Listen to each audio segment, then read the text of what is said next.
오늘 여러분과 살펴볼 내용은 이거 정말 흥미로운 소식이에요. 국내 대표 리조트 기업이죠. 대명 손호그룹. 이 회사가 티웨이 항공을 품었습니다. 네, 맞아요. 이게 거의 1년 가까이 진행된 인수건인데 규모가 2,500억 원 정도 되죠. 그렇죠. 최근에 공정거래위원회 승인까지 딱 받으면서 이제 정말 한 식구가 된 건데요. 호텔 기업이 항공사를 인수한다? 이게 흔한 경우는 아니잖아요. 네, 그래서 이게 어떤 배경에서 이루어진 건지, 또 앞으로 어떤 그림을 그릴 수 있을지, 좀 깊이 들어가 봐야 할 것 같습니다. 네, 한번 자세히 살펴보시죠. 우선 이게 하루아침에 뚝딱 된 건 아니더라고요. 대명 손호그룹이 작년 6월이었나요? 네, 맞습니다. 그때 사모펀드 JKL 파트너스한테서 티웨이 항공 지분 한 14.9% 정도를 먼저 사들였어요. 금액이 그때 한 1,056억 원? 그렇게 해서 2대 주주로 먼저 올랐었고요. 그렇죠. 그러다가 이제 올해 2월에 기존 최대 주주였던 예림당 쪽 지분 있잖아요. 티웨이 홀딩스 지분 46.26%를 약 2,500억 원에 인수하면서 완전히 경영권을 가져온 거죠. 근데 그때 인수가가 당시 주가보다 20%나 높았다고 하던데 와, 이거 정말 인수에 대한 의지가 강했구나 싶어요. 네, 그 점이 중요합니다.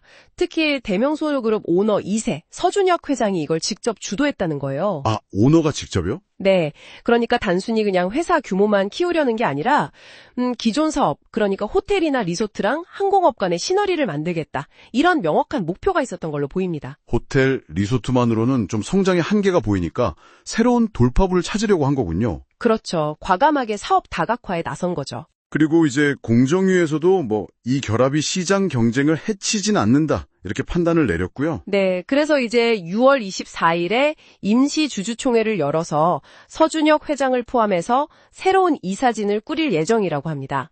그럼 기존 대표는요? 정홍근 대표는 꽤 오래 있었잖아요. 네, 한 10년 정도 이끌었죠. 정 대표는 이제 물러나고 대한항공 출신 전문가 중에서 새로운 CEO가 올 가능성이 좀 높게 점쳐지고 있어요. 대한항공 출신이요? 이름도 거론되나요? 네, 이상윤, 안우진, 서동빈 이런 분들 이름이 나오고 있습니다. 그렇군요.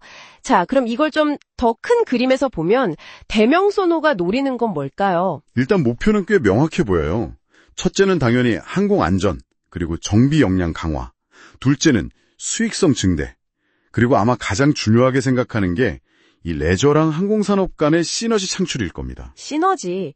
국내 최대 리조트 운영사하고 또 티웨이 항공은 요즘 공격적으로 노선 확장하고 있잖아요. LCC인데도 유럽, 북미까지. 맞아요. 유럽 5개 노선 이미 받았고 북미 노선도 취항 준비 중이죠. 그러니까 국내 최대 리조트랑 이렇게 공격적으로 확장하는 LCC의 만남.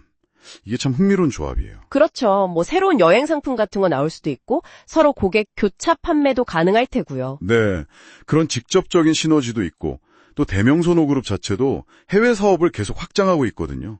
그러니까 서로 좀 윈윈할 수 있는 부분이 많아 보입니다. 근데 여기서 진짜 재밌는 포인트가 하나 더 있더라고요. 대명손호그룹이 티웨이 항공만 가진 게 아니라 에어프레미아 지분도 가지고 있다는 거. 네. 맞아요. 에어프레미아 2대 주주죠. 에어프레미아는 미주 장거리 노선의 강점이 있잖아요. 티웨이는 아시아, 유럽 중심이고. 잠깐만요. 이거 뭔가 좀 그림이 그려지는 것 같은데요. 노선이 안 겹치네요. 네, 바로 그 점 때문에 여러 가지 해석이 나오고 있습니다. 티웨이랑 에어프레미아는 노선 중복이 거의 없어요. 그래서 혹시 장기적으로 이 두 회사를 합병하려는 큰 그림을 그리고 있는 거 아니냐, 이런 관측이 조심스럽게 나오고 있죠. 와, 만약 진짜 합병하면 규모가 상당하겠는데요. 국내 항공시장에 진짜 큰 변화가 생길 수도 있겠어요. 그렇죠. 이건 상당히 중요한 질문을 던지는 겁니다. 과연 대명손호의 최종 목표 지점은 어디일까? 단순히 티웨이 인수에서 끝나는 게 아닐 수도 있다는 거죠. 하지만 항상 좋은 면만 있는 건 아니겠죠. 우려되는 점도 분명히 있을 텐데요. 네, 당연히 있습니다. 가장 먼저 지적되는 게 역시 재무적인 부분이에요. 티웨이 항공 부채 비율이 높다고 들었어요. 700%가 넘는다고요? 네, 맞습니다. 이게 쉽게 말하면 자기 자본보다 빚이 7배 많다는 뜻이니까 당연히 대명손호 그룹의 재무 건전성에도 좀 부담이 될 수 있다는 지적이 나오고 있죠. 그렇죠. 또 호텔, 리조트 운영하던 회사가 갑자기 항공사를 운영하는 건데 이게 또 결이 다른 사업이잖아요. 특히 안전 문제나 복잡한 규제 환경 같은 거에 잘 적응할 수 있을지 이것도 좀 지켜봐야 할 것 같고요. 물론입니다. 재무 부담 중요하죠. 다만 이제 항공업 특성상 부채 비율이 좀 높은 경우가 있긴 하고요. 앞으로 노선 확장하고 시너지 내서 수익성을 개선하면 충분히 관리할 수 있다. 이런 시각도 있긴 합니다. 아, 그렇군요. 그럼에도 불구하고 이자 비용이라든지 아니면 추가로 투자할 여력 같은 데 제약이 따를 수 있다는 점은 분명히 좀 주의해야 할 부분이고요. 비유하자면 최고의 호텔 셰프가 갑자기 식자재 농장까지 운영하겠다고 나선 격이랄까요? 하하, 비유가 재밌네요. 전문 분야가 다른 만큼 예상치 못한 어려움도 분명 있을 텐데 그래도 서준혁 회장이 안전 최우선, 이걸 굉장히 강조하면서 관련 투자도 약속했다는 점은 좀 긍정적으로 볼 수 있을 것 같아요. 네, 안전이 제일 중요하죠, 항공은. 그렇죠. 결국 핵심은 그거예요. 항공 전문성을 얼마나 빨리 내부적으로 확보하고 기존 사업하고 시너지를 정말 성공적으로 만들어내느냐. 이 과감한 베팅의 성패가 거기에 달려있다고 봐야죠. 자, 그러면 모든 이야기를 종합해보면 대명소노 그룹의 티웨이 항공 인수는 단순한 M&A를 넘어선 의미가 있는 것 같아요.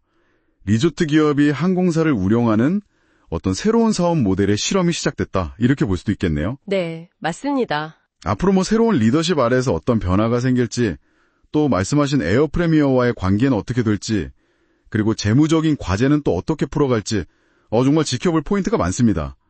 소비자 입장에서는 또 새로운 여행 상품이나 서비스에 대한 기대감도 생기고요. 그래서 마지막으로 이런 질문을 한번 던져보고 싶어요. 이 결합이 단순히 그냥 숙소랑 항공권을 묶어 파는 패키지 상품, 이걸 넘어서서요.